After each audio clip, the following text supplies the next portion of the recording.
今天这集的内容，你会学到用简单的方法挑选出最可能飙涨的美股标的。只要你学会这招，肯定能让你的存股绩效大幅成长。如果你对存美股有兴趣，但又不知道如何着手的，你不能不学会这招。我是 Nick， 今天要说的书叫《懒人存股翻倍术》，一招搞定美股投资6年赚1倍。这本书推荐存的是美国的科技股，因为美国的科技股跟台湾的不一样。许多人对科技股敬而远之，就是因为许多科技股都是曾经的股王，可是都不持久，很快就凋零了。但华尔街的科技七巨头微软、苹果、Meta、Alphabet、辉达、亚马逊、特斯拉，他们拥有3个很强的护城河，这样他们跟台湾的科技股不同，很难被淘汰。第一，他们都有非常多的现金，科技七巨头拥有的现金平均超过500亿美金，快赶上台湾半年的税收了。大量的现金可以把有潜力的竞争者直接买下来，像 Meta 就把 IG 跟 WhatsApp 直接买下， Google 把 YouTube 买下，这是台湾科技股没有的实力。第二，客户粘着度高，美国的科技股的产品许多都已经植入我们的生活，你的工作、休闲娱乐都与他们连结在一起，新的公司很难取代他们的地位。第三，他们掌握大量的数据，迈入 AI 的时代，数据就变得非常的重要。为什么特斯拉要降价求售？不是马斯克佛心来了，为的也是要增加使用者，获得更多数据。所以不要把台湾过去的科技股王跟这些美国龙头股去比，两者的含金量真的不一样。而且台湾很多高价龙头股都是靠这些美国科技龙头的订单，与其研究这波趋势换哪家公司会受惠，干脆直接买这些科技龙头会更好。美股那么多，该怎么挑选适合的标的呢？我们可以分3步来做。第一，从纳斯达克市值前10大去挑，作者建议可以从纳斯达克市值前10大或前20大的股票去挑，选5到7间公司的股票来存，打造自己的美股 ETF， 分散风险。美股有很强的大者恒大的特性，华尔街会有科技七巨头的说法，是因为2023年标普500指数有超过90%的涨幅来自这7间公司，所以也有科技七巨头 vs 标普493的说法。千万不要因为龙头股太贵去买老2或老3，绩效会差非常的多。以 AI 晶片市场来说好了，第1名是辉达，第2名是超微，虽然只差1名，但这2间公司的股价表现就有很明显的差别。所以要存就存龙头股，因为大部分的好处都被他们拿去了。第二步，扣除营收年成长率连3季为负，存成长股就是期待它股价持续上涨，这样才会比存价值股有更好的报酬。所以有没有持续让股价创新高的能力很重要，而这很大一部分就是要看营收。所以营收年成长率连3季衰退，可能就是整体经济并不好，或者是该公司的产业进入衰退。这时我们就要透过第3步筛选。第3步就是看毛利年成长率，有竞争力的公司可以掌握产业的定价权，所以一般毛利和毛利率都很高。一般来说，硬体公司的极限大约是50到55% 左右，台积电就是落在这区间。但辉达虽然也是硬体公司，但毛利率可以到70% 以上，可见它有很强的议价能力跟竞争力，也难怪它会一路飙涨。透过毛利率的比较，我们也可以间接的看出这间公司在该产业的竞争力。如果营收年成长下滑，但毛利年成长率没受什么影响，甚至还提升，那就不用太担心。因为有时产业转型会放弃旧的低毛利订单，所以会让营收下降，但毛利和毛利率反而增加，那反而后市可期。相较于营收的部分，毛利的表现更重要，因为只有好的公司才会有好的毛利和毛利率。这里要注意，不管是毛利成长率或营收成长率，我们都要看年成长率，而不是季成长率。年成长率是与去年同期比较，有些产业会有淡旺季的差别，季与季之间可能会落差很大，用年成长率来看会比较客观。假设你存的标的原本很好，但后来出现上面说的不符合存股标准的情况，就应该要暂停存股，观察1年后迟迟无法改善，就可以考虑卖出了。尤其是市值跌出前10大是非常大的警讯，因为能成为美股的龙头都有很强的护城河，是很难被超越的。如果被超越了，很可能就是产业出现变化，或者是公司经营状况出问题，这时要非常小心谨慎。一些喜欢存股的伙伴可能会发现怎么都没有提到用本益比去估价或者看殖利率去选择存股标的，所以我要稍微提一下，存股有2种，一种是仿效巴菲特的买价值股，另一种是存成长股。今天说的是存成长股，如果你是偏爱存价值股的投资人，可能会觉得你的选股方式会有不同。这边简单说一下选价值股跟成长股的逻辑。以巴菲特来说，他倾向的是选价值股，所以他买的公司普遍都是成熟企业，获利稳定，比较不会有大起大落，有稳定的配息。大型的金融股、食品类股、生活必需品这一类，很多就属于这种价值股。价值股获利稳定，所以很适合用本益比去判断股价贵不贵。在别人恐惧时，我贪婪。另一种是纯成长股，成长股比较多是科技股、新兴产业，他们每年都需要不断开发新的产品或技术，让自己的获利持续成长，所以他们不太会配息，因为开发产品、并购新公司，这些都需要大量的现金，他们的股价可能可以不断创新高，但相对的也比价值股容易因为产业变迁被淘汰。成长股看的是未来。2021年初，台积电股价站上600，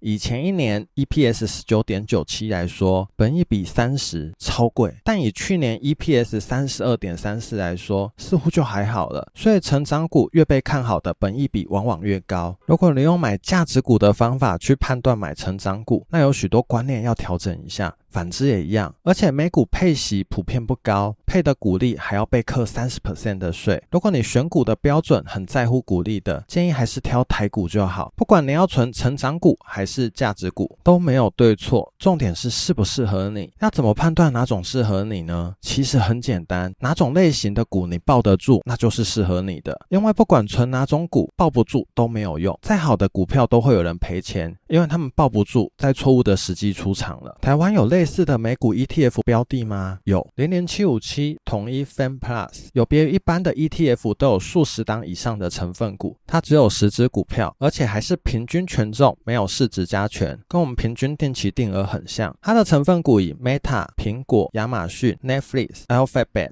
以及微软这6间公司为主，然后再考虑市值、营收表现等各方面表现，再筛选出另外4只股票。目前的成分股除了上面6个外，还加上辉达、博通、CrossGrad、ServiceNow， 这10间公司有8间是在纳斯达克市值前20名的股票。这支 ETF 从2018年成立至今，将近6年累计报酬率 372%， 算起来年化报酬率将近 30%， 以 ETF 来说算是非常恐怖的报酬率，但它的波动也非常大。以2022年来说，年初时51块，年底跌到剩32块，一年几乎跌了40%。如果你无法忍受短期就出现这种大幅度跌幅的标的，尽管它年化报酬率将近 30%， 也别碰吧，结局可能只是会追高杀低。最后我们来谈谈用什么方法买美股好，要选择副委托还是海外券商？其实各有各的优点，选择海外券商有3个优点。第一，交易成本低，手续费低，有些甚至零手续费，对小额投资的小资族来说相对有利。第二，挂单方式多元，美国券商提供一种挂单方式，长久有效单，简称 GTC， 只要没取消就会一直挂着，等待价格到的那一天。目前台湾券商还没有提供这种服务。第三，投资产品多元，可以投资到所有你想买的股票。如果你要选海外券商，有3点一定要留意。第一，它是不是 SIPC 成员？假设你选择了券商不幸破产， SIPC 将在保障的额度内做清偿，有点像是保险的感觉，不过有上限，每个账户现金25万美元以及股票25万美元。所以如果你资金庞大，你可以考虑在不同家券商开户，这样可以分散风险。第二，测试它的中文支援程度，可以测试它的平台中文化程度，还有是否有中文客服，也可以打电话或打字跟中文客服测试，看他们服务如何，如果觉得不错再开户。第三，留意手续费、开户门槛、出金费。手续费的部分原则上都会比副委托便宜，而且许多美股券商都提供零手续费的服务。开户门槛是指你开户后要先入金多少钱，再来是出金的费用，也就是你把钱汇回来台湾的费用是多少。各家都不同，可以多加比较，选择最适合自己的。选择国内券商副委托最适合2种人，第一种懒人，他不想去研究国外平台交易的人；第二种不喜欢把钱放在海外的人。使用海外券商就要先汇一笔钱到海外，有些很排斥换汇或觉得把资金转到国外会很没安全感的人，那就还是使用副委托吧，因为买的安心很重要。如果用副委托的方式可以让你存股比较放心，那就这样做吧。不过要留意一下，复委托除了手续费比较高外，还有可能会有低消，对小额下单相当不利。要好好比较各家券商的手续费，毕竟降低交易成本也是提升获利的一个方式。如果你觉得今天的影片对你有帮助，别忘了点赞、订阅、分享出去，这些将会是对我最大的鼓励。祝各位早日财富自由，我们下集见，拜。